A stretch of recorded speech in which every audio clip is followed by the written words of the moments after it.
Hello everyone, Sunset here. I have been away from YouTube for a little bit of time now. I was trying my hardest to get Master Tier at end of season, and with a couple of days to spare, I was able to do it. I got Master Tier and I'm really proud of that. But now that things have calmed down and I have a little bit more time to not just grind ranked League of Legends without sleep or anything else, I thought it would be a nice gesture to make a couple of guide videos, update some old ones, and perhaps introduce some new ones for you guys over at YouTube. I've kind of not uploaded anything for a week or two now, so I thought maybe I could kind of win you guys back over by giving you a little bit of information. And I asked around, and I think that itemization is a good thing to start with. A lot of people always have questions about items and whatnot. So today we will be doing an in-depth look at how to itemize with Evelynn. And I got a bunch of stuff planned for how to explain that to you guys, but the first thing that we're going to take a look at is why I think Spellbinder is a better second item than Lichbane. So without further ado, let's go load into Practice Tool and take a look. Before I show you any damage numbers or anything like that, let me just kind of like toss some words at you and explain why I think Spellbinder is better. So the first and most obvious thing that I can point out is that Spellbinder costs 300 gold less than Lichbane. Okay, so that's number one. Spellbinder has 300 gold less than Lichbane. Number two, Spellbinder gives more movement speed than Lichbane. So Spellbinder gives 10% base, Lichbane has 7% base, but Spellbinder also has an active that gives you a lot of movement speed. And it's easy to forget about that because we always, I myself too always get caught up thinking about damage. I kind of tend to downplay the other stuff that items give. But Spellbinder gives 50% decaying movement speed over 4 seconds, which is a lot. In a lot of games, the 100 stack active is kind of a go button. It just lets you get in on people when otherwise you wouldn't be able to. So gold, movement speed. It gives less cooldown reduction. We have to give that to Lichbane. That's unfortunate. And the most important thing, number 4, Spellbinder does more damage. And I'll show it to you guys right now. So I've already leveled up my character to level 11 and such, and I put points into W, whatever. You guys might like other builds. It shouldn't matter for our purposes of testing because we're going to keep it consistent. I'm going to test out the damage on 2 target dummies so you guys can see I'm not fucking anything up.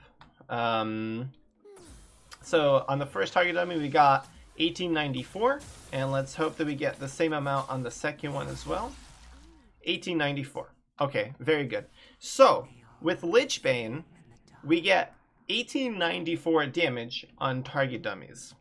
Now let's just go back, buy ourselves a pretty little Spellbinder, which costs less than Lichbane, and let's test out that damage again. This is at 0 stacks, guys, by the way. Spellbinder gives up to 100 extra magic damage or ability power if you have the stacks, but we're testing it with 0 stack, just the item by itself. So let's go. Try it out. Okay. And fast forward for attempt number 2. Okay. Here we go.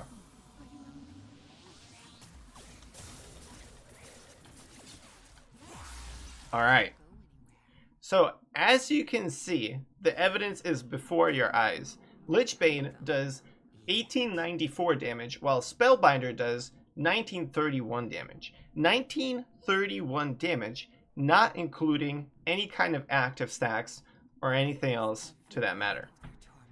And Evelynn, especially after all of the recent nerfs, Riot's been chipping away at her damage little by little, she really has to be gold efficient when she's thinking about damage.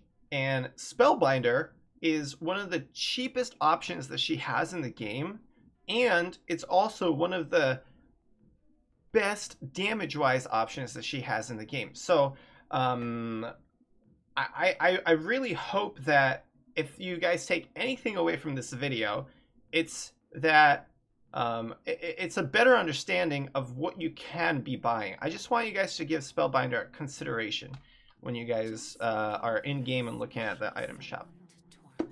So that was the first thing that we had to get out of the way before I went and started talking about how to actually itemize. And there's two parts that I want to go into when I kind of explain how to itemize. The first part is which components to buy, how to properly buy components. This is something that people don't often think about, but I think it's a very important part of the game.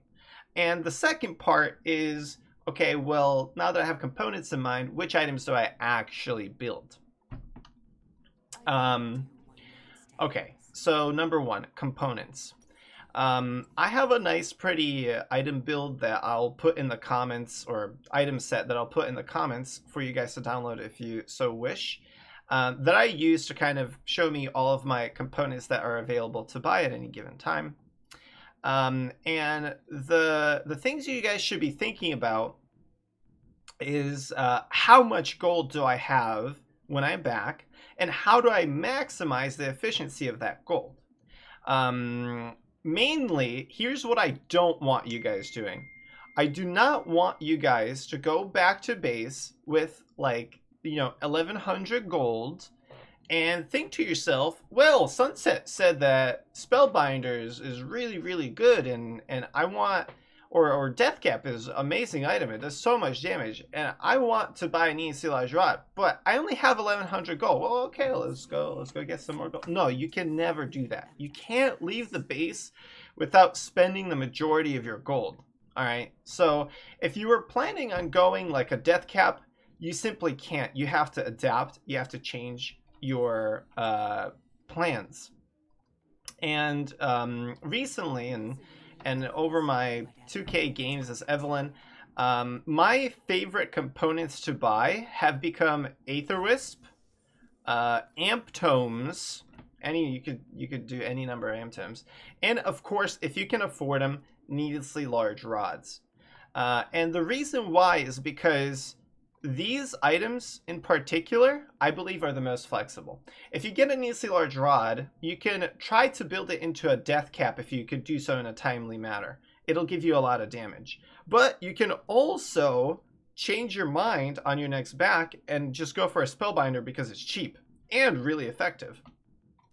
On your first back, you can buy an Aether Wisp if you don't have enough damage for an easily large rod, because Aether Wisp builds into two important items for Evelynn, Spellbinder and Lichbane. So if on back number 1 you only have enough for Aether Wisp, buy the Aether Wisp, and if on back number 2 you have enough for an easily large rod, you can go for the Spellbinder. But if you don't have enough for an easily large rod, you can buy a Blasting Wand and you could go for Lichbane. There are similarities in this kind of line of thinking. If you buy a Blasting Wand, you can upgrade it into a Void Staff, Banshee's Veil, or a Lichbane, all of which are really, really good items for Evelynn. So when you guys are backing, just make sure that you give a little bit of thought to the components. Don't leave base with too much gold. Dark Seal is a really good way to kind of like even out gold.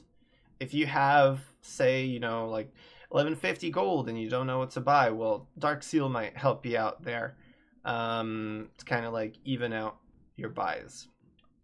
In any case, that's the component talk. And now it's kind of the main course of the video. I spent 2 hours cobbling together this work of art. Here is my chart for how you guys should go about deciding which items to buy. First thing that we have to kind of get out of the way is the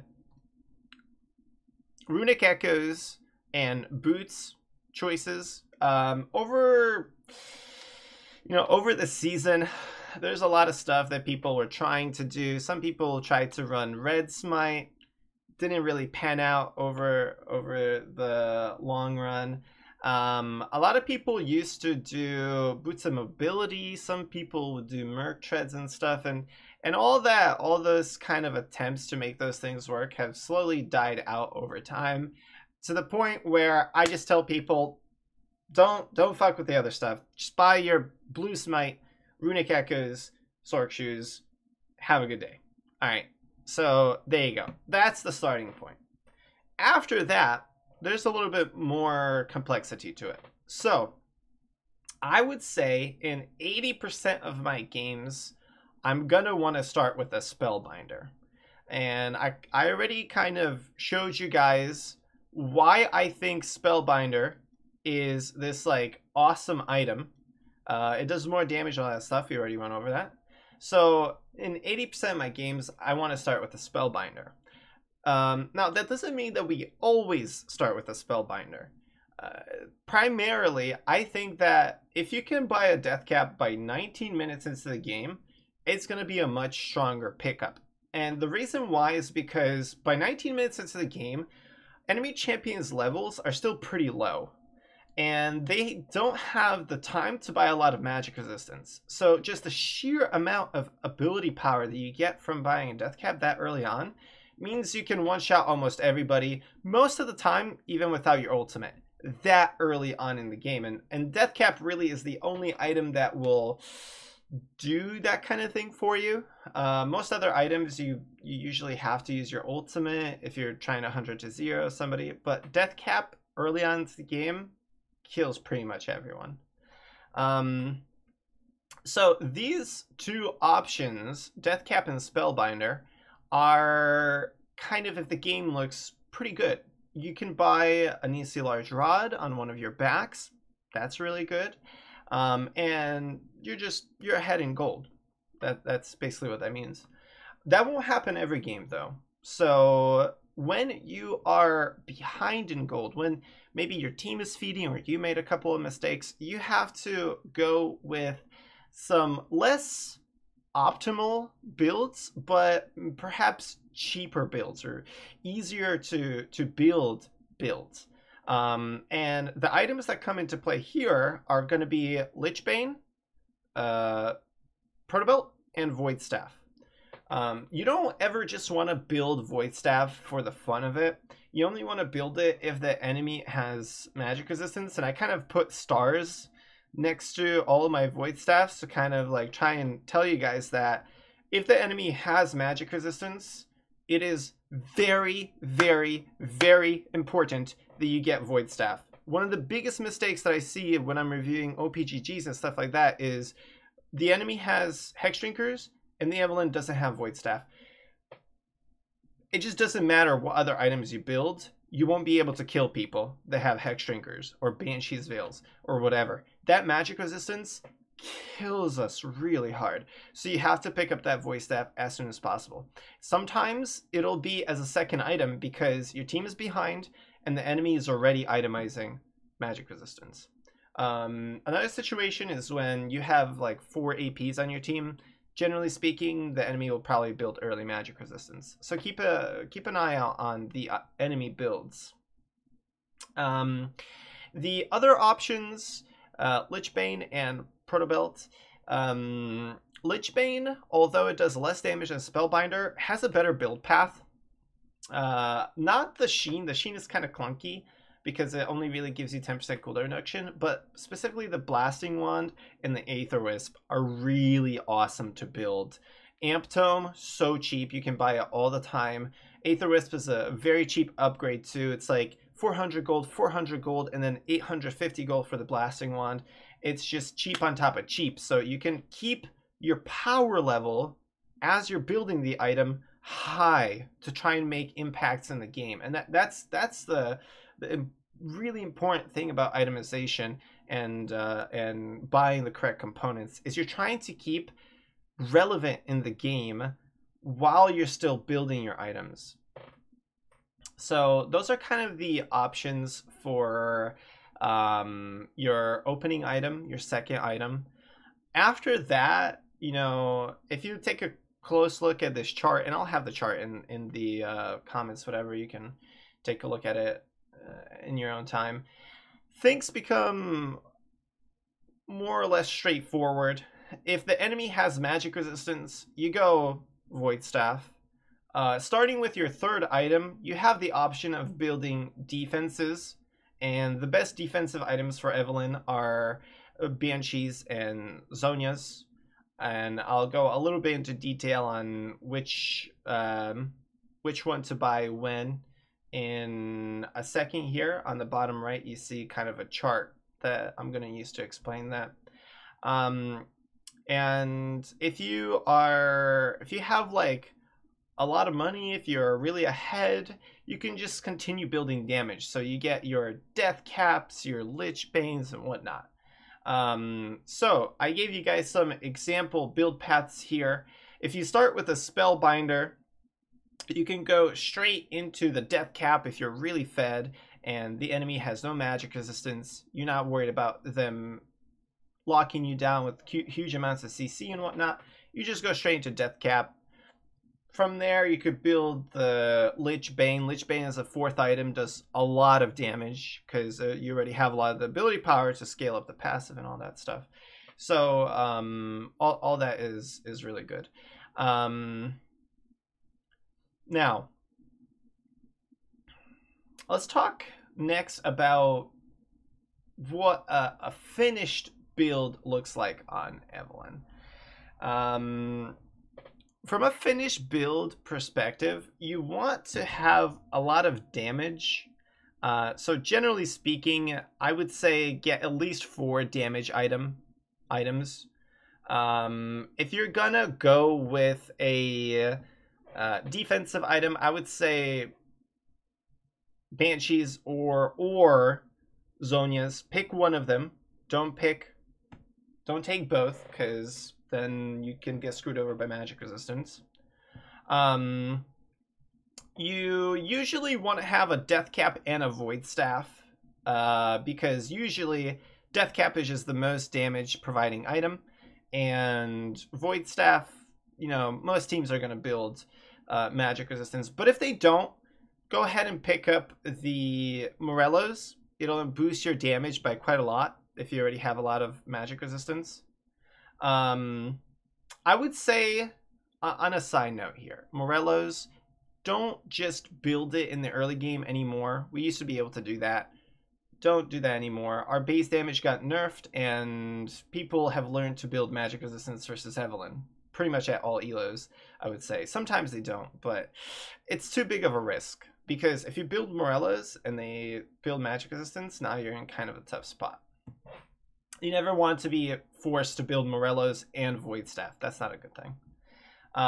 So you want to have that Void Staff, you want to have that Death Cap, and you want to probably have at least one other like Lichbane or Spellbinder item to give you more ability power, more damage.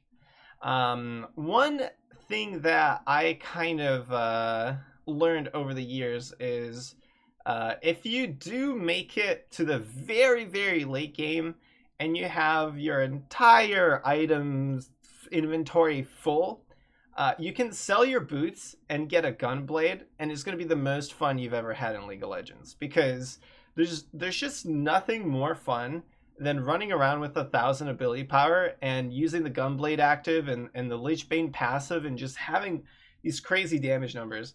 If you ever make it to Runic Echoes, Death Cap, Void Staff, Lichbane, Spellbinder, and Gunblade, you will literally kill anyone 100 to 0, even tanks. You might have to charm them, but like even tanks, you will 100 to 0. It's insane.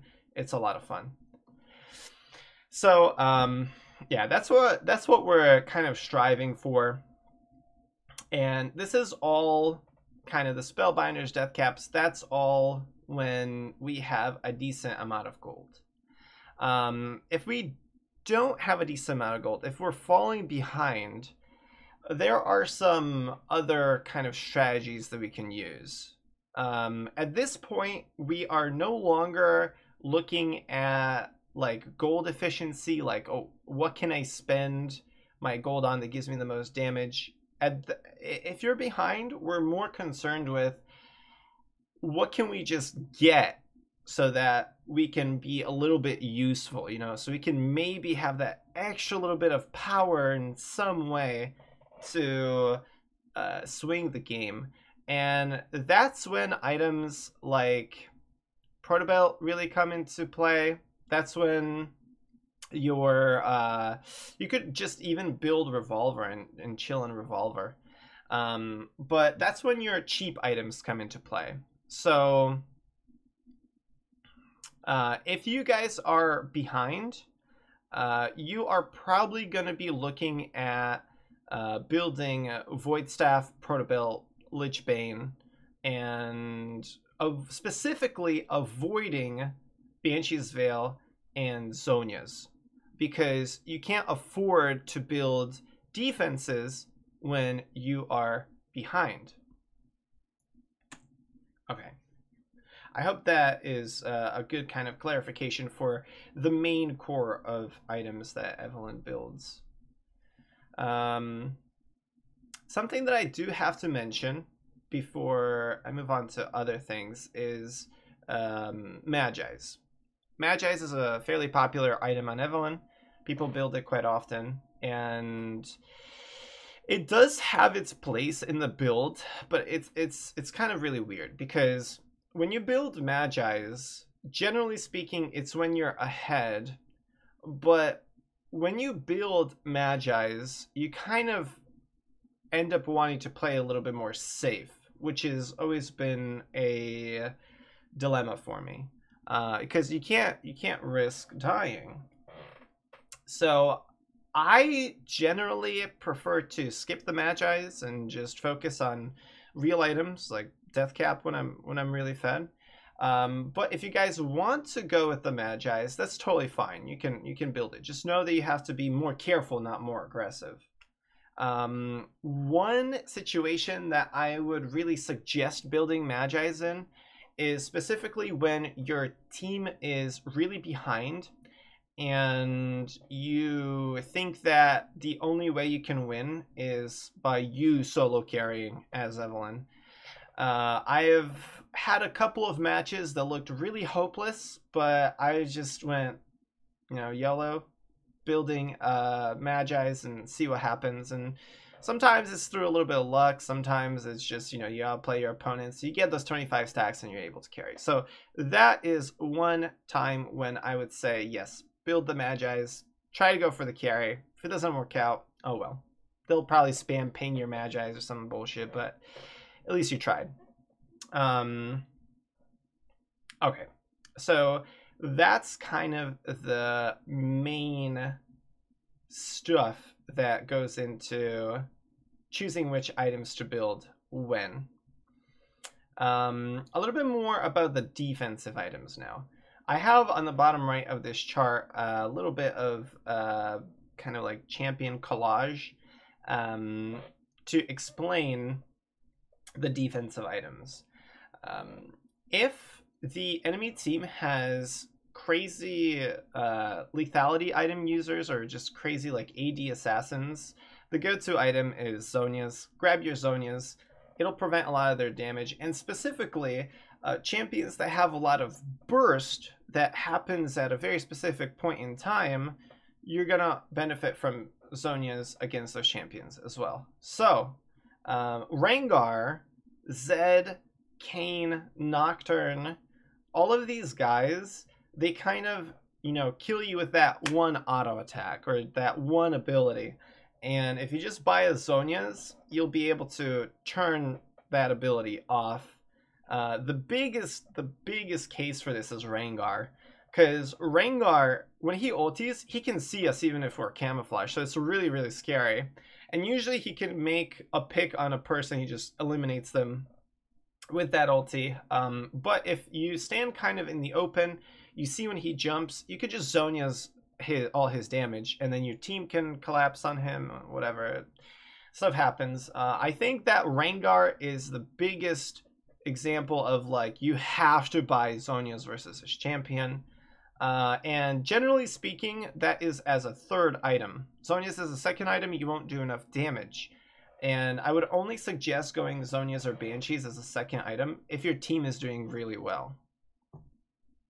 And maybe one more thing that I should mention about this is like, you might not think that Zhonya's is really good against Vladimir because like Vladimir does AP damage, Zhonya's gives you armor and stuff. But Vladimir is one of these champions that like is surprisingly timing based. His ultimate does damage after a certain amount of time. His E takes a certain amount of time to charge up and then release and deal damage to you. And his Q, well, it actually has an empowered state that lasts only a little bit of time, in which he can do like significantly more damage with it. So Zhonya's against Vladimir is actually pretty good. If he ultis you, you could just wait a second or something and then use your Zhonya's. He won't actually do any damage to you. It's really nice. And one kind of last thing to mention about Zhonya's is it can be good against champions that can snare you. Maybe Zyra too, actually, but I don't know. You don't see any Zyras.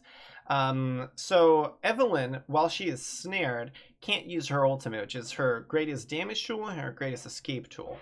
And oftentimes, if you have a Zhonya's versus one of these champions, and they get the snare off on you, you can Zhonya's, then their entire team groups up on you because they want to kill you as soon as your Zhonya's ends, and then you hit them with the juicy ultimate, and then your team kind of comes in and follows up with all their damage, and it's a great time, and then like you end up winning the game off of it or whatnot. But it's something to consider. Banshee's Veil, pretty straightforward. It blocks one ability. Evelynn is often destroyed by 1 CC, so there you go. The biggest champions that I love to build, I kind of just went down the line of most popular champions and put the ones that I thought were Banshees was good against here. But Alistar, Rakan, Morgana, TF, and Blitzcrank, I think are the most annoying things to face. Their CC is too easy to land. Blitzcrank Silence has killed me so many times I can't even count now, and it surprises me every single time because it's such a little thing, but it just gives the enemy team enough time to stop me. So I build Zhonya's third item like very often versus these champions. Something to mention specifically is that Banshee's Veil will stop TF ultimate.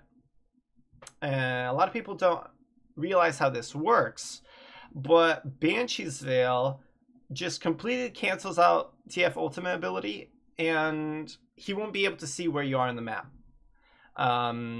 Even if you are standing next to an ally that has TF ultimate on their head, he still won't be able to see you. So I've had things happen like TF ultis, sees my ADC alone, teleports in, and I'm there. I'm right on top of him, and I kill him before he realizes what's going on. So it's a really strong item against him.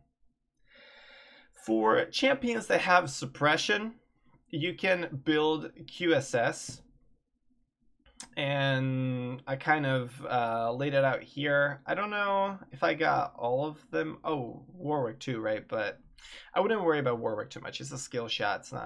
It's hard to hit. But for Malzahar and Skarnar, QSS are really important, and a little bit like less known. You could QSS Urgot ultimate, so that's something to keep in mind. I just threw it in there just so you guys knew.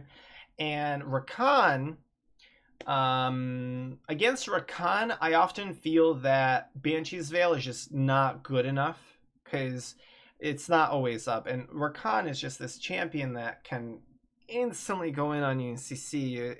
It so feels bad, man.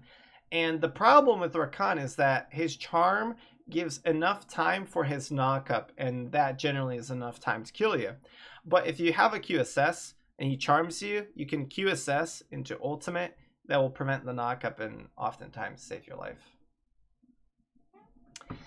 Alright, and the last defensive item that people kind of... I personally forgot about it, honestly, but I do still think it is really, really good on Evelynn, is Abyssal Mask.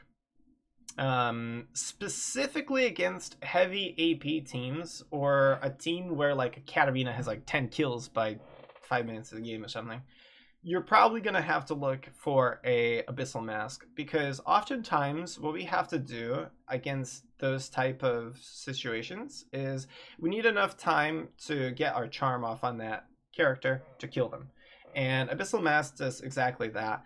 The damage from Abyssal Mask is like almost on par with other core damage items for Evelynn, which is really impressive because all it does is give you that amplification. It doesn't give you any AP or anything like that. So it's definitely a good pickup, but only really if like for some reason they have a lot of AP damage. Alright, and I guess the last part of this tutorial guide, whatever you would call it, is the items that I would say you shouldn't buy and why you shouldn't buy them. This is called Rod of Ages. Rod of Ages is just not good for Evelynn. Evelynn needs to have power at every point in the game as soon as possible. Needlessly Large Rod, you pay a bunch of money and you get barely like anything until later on. Don't buy it. I saw some people buying it early on. I think that's pretty much gone now, but I gotta mention it. Rylai's is just not an item for Evelynn. We do not stay in fights for long enough to make use of slowing people down. It's not gonna happen. It doesn't give us enough damage to one-shot people. Our base cooldowns are just too high to play that kind of style. Can't do it. And kind of the third easy to dispute item is Luden's Echo. I think that the Empowered Smite from Runic Echo is too good to give up for Luden's. Luden's gives a little bit more stats and whatnot, but the fact that Empowered Smite breaks Banshee Veils and does true damage and all that stuff, and it's just so versatile. It gives you like extra movement speed, whatever. I don't see the worth in trading out, spending more money and whatnot for buying a Luden's Echo. It doesn't make sense to me. Now, these two last items, GLP and Liandry's, are two items that I feel like the Evelynn community is kind of like reluctant to not buy. I know a lot of people really like them, so let's go into a little bit more of an explanation of why I think they're not that good. Liandry's Torment does increase damage the longer you stay in a fight, and it does % max HP based damage.